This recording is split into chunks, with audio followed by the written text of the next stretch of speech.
কয়েকদিন আমরা বলতে এখন কয়েকদিন না গেলে তোরা একবার আমি দেরি সকালে যাচ্ছি এক কতটা যাচ্ছি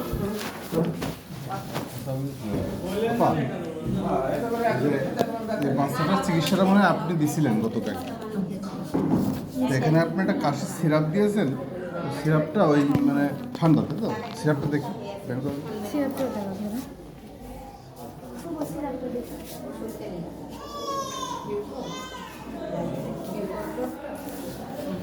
এই যে সিরাপ ফেনাট, তো এটা ওই নির্দেশিকায় লেখা আছে যে আপনার হচ্ছে ওই মানে 6 মাস বয়সের উপরে খাওয়াতে হবে। হ্যাঁ, আপনার ওজন অনুসারে তো আমরা অনেক সময় দিয়ে দিই। 6 কেজি ওজনে 2 মিলি দেওয়া যাবে। যেখানে এখানে লেখা আছে প্রাপ্তবয়স্কের জন্য যেখানে 1 মিলিগ্রাম, সেখানে তো প্রাপ্তবয়স্ক না, ওটা আরও ছোট 3 মাস 20 দিন বয়স, সেখানে ওরে 2 মিলিগ্রাম ওষুধটা দেয়। যেখানে প্রাপ্তবয়স্কদের জন্য 1 মিলি, 7 কেজির জন্য আমরা হাফ চামচ করে দিই, ঠিক আছে? 16 কেজিতে 1 চামচ, হাফ কেজিতে থাকে 2.5 মিলি করে, ঠিক আছে? এই জন্য 6 কেজি অনুসারে আমরা সেই অনুসারে একটু কম দিয়েছি, 2.5 মিলি কম দিয়েছি, 2 মিলি। এখানে তো লেখা আছে প্রাপ্তবয়স্কের জন্য 1 মিলি, খালি 22 বয়স আর 3 মাস কেন? প্রাপ্তবয়স্কের জন্য 1 মিলি, ওখানে তো লেখা থাকলে হবে না। তাহলে এখানে কি ভুল লিখে? প্রাপ্তবয়স্ক আমাদের অ্যাডাল্টদের জন্যই হচ্ছে 12, আমাদের ওজন কত? 40-50 কেজি, ঠিক আছে? আমাদের জন্য তো মিনিমাম হচ্ছে 2 মিলি, 2 চামচ লাগবে, মানে 10 মিলি, ঠিক আছে? 1 মিলি কীভাবে হয়? এখানে তো লেখাই রয়েছে।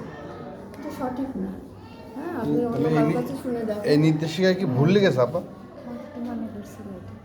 শুনুন, আর এখানে আমি আমরা আমাদের হচ্ছে বাসায় ওই এখানে অনুসারে ডাক্তার দিই। দেখাইছে, হ্যাঁ। তারা বলছে এটা প্রাপ্তবয়স্কদের জন্য, এটা বাচ্চা খাওয়ানো যাবে।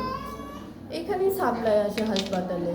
আমরা তো সাধারণত আমরা ড্রপ দিয়ে থাকি, 3 মাস পর্যন্ত ড্রপ দিয়ে থাকি, কিন্তু অনেক ক্ষেত্রে আমরা দেখি ওজনটাও দেখি।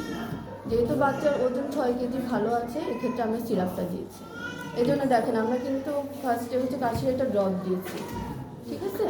আর ফিনাট, কিটোটিফেন এগুলো হচ্ছে অ্যালার্জির জন্য, এক্ষেত্রে আমরা হচ্ছে সিরাপও দিয়ে দিই অনেক ক্ষেত্রে। সমস্যা একটু কথা বলছি। জি আমরা কথা বলছি আপনি হ্যাঁ, আমি শুনি। আপনি কে? আমি এখানকার আরো। ও আচ্ছা ঠিক আছে। আচ্ছা, একটু সমস্যা হয়েছে কি যে যে বাচ্চাটা কালকে আসছিল, 3 মাস বয়স, তো ওনাকে একটু ফেনাটের সিরাপটা দেওয়া হয়েছে। তা দেওয়া হয়েছে, তা ওই এখানে আমরা লেখা আছে কি নির্দেশিকায় এইটা পড়লে আপনি ওষুধে খাওয়াতে পারবেন না। ওটা কেন দেয় তাহলে? না, ওটা 1 মিলি লেখা আছে, এখন উনি বলছেন যে 2 মাস বয়স থেকেও দেওয়া যায়। এটা শোনার একটা জন্য ওষুধের নির্দেশিকা কেন দেয়? এটা আপনি ড্রাগ, বাংলাদেশের আপনারা লিখেছেন না এটা? অবশ্যই আপনারা আমাদের কাছে আসছেন না। আমরা যদি এখানে 1 চামচ বিষ লিখি, আপনাদের তো ট্রাস্ট করে খেতে হবে। সেজন্য তো বুঝতে পারছেন না? নির্দেশিকা এটা রয়েছে।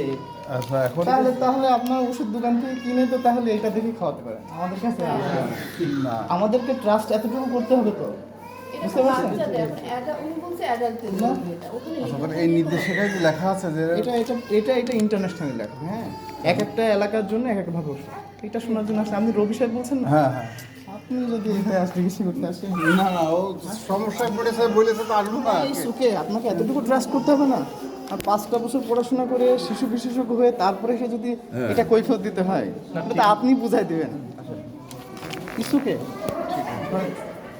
ঠিক আছে, তাহলে চলে গেলাম। দেখি গেলাম, হ্যাঁ? ভাই